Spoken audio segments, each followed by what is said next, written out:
પાકિસ્તાનની જેલમાં ઇમરાન ખાનની હત્યા થઈ છે એ દાવાઓ પર આખરે પૂર્ણવિરામ મુકાઈ ગયો છે।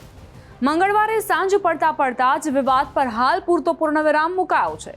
પાકિસ્તાનના પૂર્વ પ્રધાનમંત્રી ઇમરાન ખાનની તબિયત એકદમ સારી હોવાનું કહેવાઈ રહ્યું છે। આ ખુલાસો ખુદ ઇમરાન ખાનની બહેન ઉઝ્મા ખાને કર્યો। ઉઝ્મા પોતાના ભાઈને મળવા માટે અડિયાલા જેલમાં પહોંચી હતી। જેલમાંથી મળીને બહાર આવ્યા બાદ ઉઝ્માએ કહ્યું કે મારા ભાઈની તબિયત એકદમ સારી છે, પણ તેમને માનસિક રીતે ત્રાસ આપવામાં આવી રહ્યો છે। આપને જણાવી દઉં કે છેલ્લા કેટલાક દિવસથી સોશિયલ મીડિયા પર એવી અફવા ફેલાવવામાં આવી રહી હતી કે જેલમાં ઇમરાન ખાનને મારી નાખવામાં આવ્યા છે। આનાથી ઇમરાન ખાનની પાર્ટી પીટીઆઈના કાર્યકર્તાઓમાં ભારે રોષ ફેલાયો હતો। ઠેર ઠેર સમર્થકો રસ્તા પર ઉતરી આવ્યા હતા। ગમે ત્યારે શાંતિ ડહોળાઈ જવાનો ભય હતો। ભારેલા અગ્નિ જેવી સ્થિતિને જોઈને જ પાકિસ્તાની તંત્રએ મંગળવારે ઇમરાન ખાનની બહેનને રાવલપિંડીની અડિયાલા જેલમાં મળવાની મંજૂરી આપી। ભાઈને મળ્યા પછી ઉઝ્માએ મીડિયાને કહ્યું કે ઇમરાન ખાન જીવતા છે, સંપૂર્ણ સ્વસ્થ છે અને તેમનો જોશ હંમેશાની જેમ ઊંચો છે। આ નિવેદન એવા સમયે આવ્યો છે જ્યારે પીટીઆઈના સમર્થકો પોતાના નેતાની સલામતીને લઈને ખૂબ બેચેન હતા।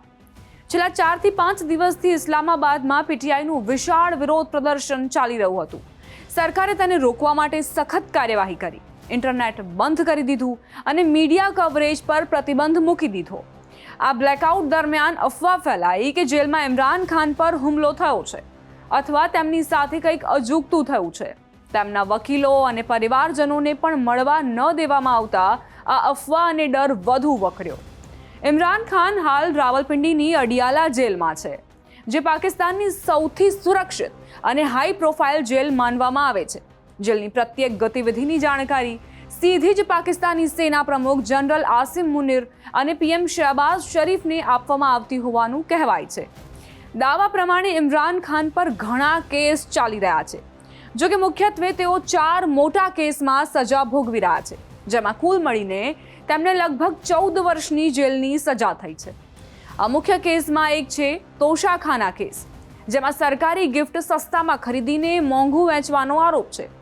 સાથે જ ગુપ્ત રાજનયિક દસ્તાવેજ જાહેર કરી દેવાનો પણ આરોપ છે। ઉપરાંત ત્રીજા લગ્ન ઇસ્લામિક નિયમો મુજબ ન થયા હોવાનો આરોપ છે। અફવા હતી કે સરકાર કે સેના ઇમરાનને અડિયાલા જેલમાંથી કાઢીને કોઈ અજાણ્યા સ્થળે કે બલુચિસ્તાનની જેલમાં ખસેડી શકે છે અથવા તેમને મિલિટરી કસ્ટડીમાં લઈને કોર્ટ માર્શલ કરી શકે છે। જો કે આ પણ હાલ તો અફવાઓ જ ગણવામાં આવી રહી છે, કારણ કે આ અંગે હજુ સુધી કોઈ જ સત્તાવાર પુષ્ટિ નથી થઈ।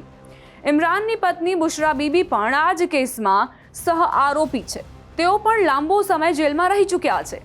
હાલમાં કેટલાક કેસમાં જામીન મળ્યા છે, પણ ફરી ધરપકડની તલવાર લટકતી રહે છે। માનવામાં આવી રહ્યું છે કે જેલમાં મુલાકાત પર પ્રતિબંધ મૂકવાનું સાચું કારણ એ હતું કે સરકાર નહોતી ઈચ્છતી કે ઇમરાન જેલમાંથી કોઈ નવો સંદેશ કે વિડીયો બહાર મોકલે, જેથી બહારનું આંદોલન વધુ ઉગ્ર ન બને। તમામ સ્થિતિને જોતા હાલ તો ઇમરાન ખાનની નજીકની ભવિષ્યમાં મુક્તિ મુશ્કેલ લાગે છે। એક કેસમાં જામીન મળે તો પણ બીજા કેસમાં તરત જ ધરપકડ થઈ શકે છે। બહેનના નિવેદનથી સમર્થકોને રાહત તો મળી છે, પણ કાયદાકીય લડત હજુ ઘણી લાંબી ચાલવાની છે।